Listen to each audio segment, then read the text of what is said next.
Bonjour Gérard Casas. Bonjour. Dans notre première interview, vous nous avez parlé de votre parcours. Aujourd'hui, pourriez-vous nous parler de Cristal Essence, cette entreprise que vous avez créée en 1993? Alors Cristal Essence a été créé pour répondre à un besoin qui était de fournir, de procurer des pierres à nos clients et en particulier des pierres que l'on ne trouvait pas en France à cette époque-là. Je pense à la sugilite, à la moldavite, au larimar, à la charouite, à la tanzanite ou à la phénacite par exemple.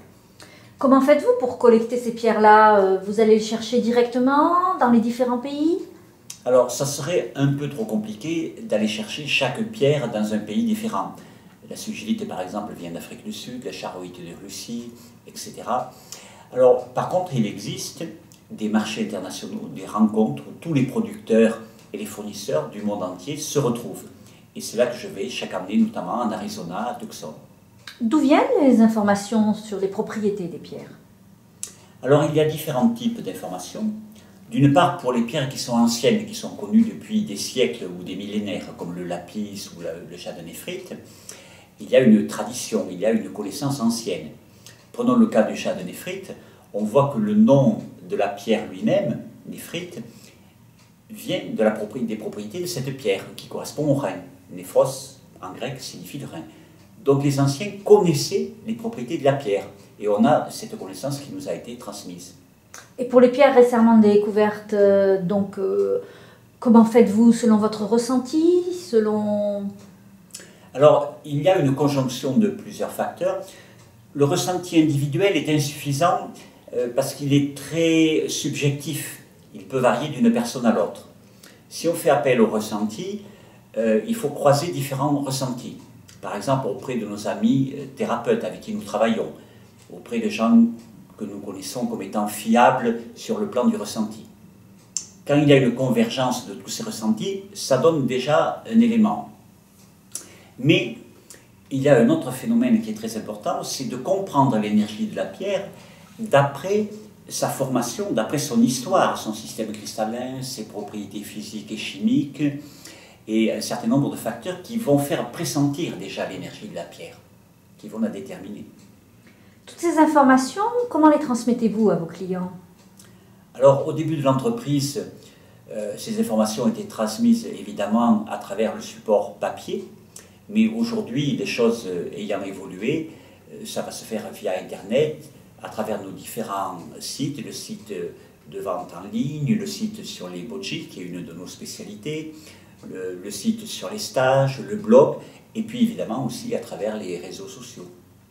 Pour regrouper donc toutes les informations de Cristal Essence, est-ce qu'il y a un livre, une publication qui pourrait servir de guide pratique? Alors, l'information peut se situer à différents niveaux. Une information assez générale, de base, va se trouver dans les bulletins, les catalogues, nos différentes publications. Mais en réalité, si on cherche des réponses un peu plus approfondies, on se rend compte qu'une pierre ne correspond pas systématiquement à une maladie.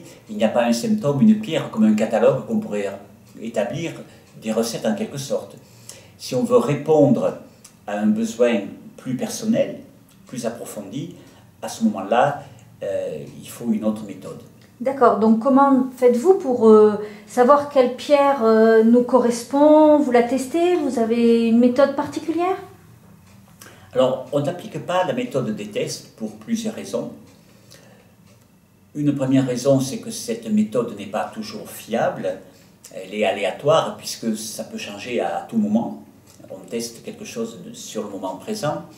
Mais à la limite, même si on supposait que la méthode soit à 100% fiable, on ne fait pas le choix d'appliquer cette méthode parce qu'elle prive la personne de son autonomie, de sa capacité à découvrir elle-même ce qui lui correspond et à se connaître.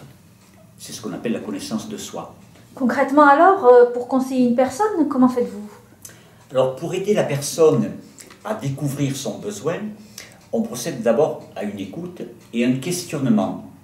Et en questionnant la personne de façon de plus en plus approfondie, à un moment donné, va se révéler la nature vraiment réelle du besoin. Et à ce moment-là, on peut lui proposer parfois 2, 3 pierres qui vont correspondre à ce besoin. et c'est à la personne qu'appartient le choix définitif. Alors, un exemple qui me vient pour montrer que les choses ne sont pas mécaniques. Une personne m'avait consulté pour un manque de confiance en soi. Une personne qui manquait de confiance en elle de façon permanente. Si elle consulte notre catalogue, elle va voir une réponse mécanique, confiance en soi, citrine.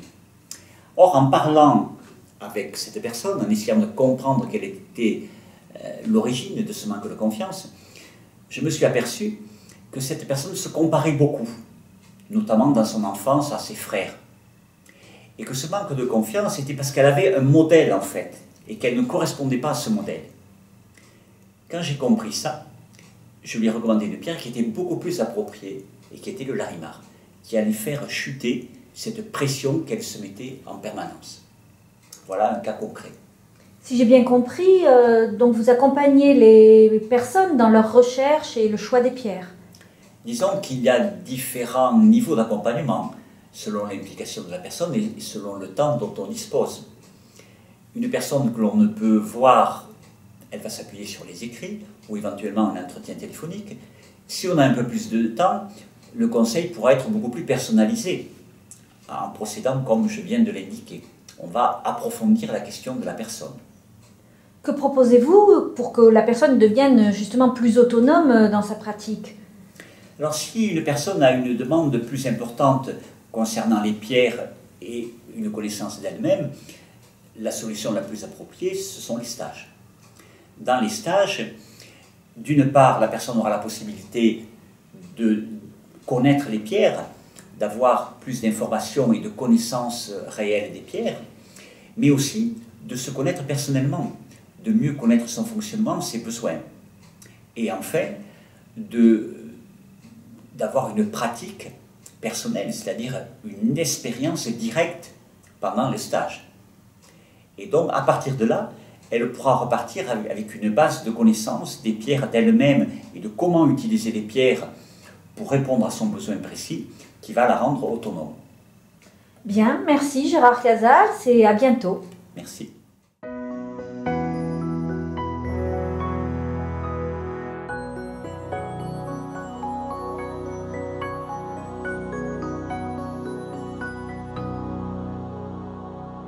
Si nous examinons... Oh,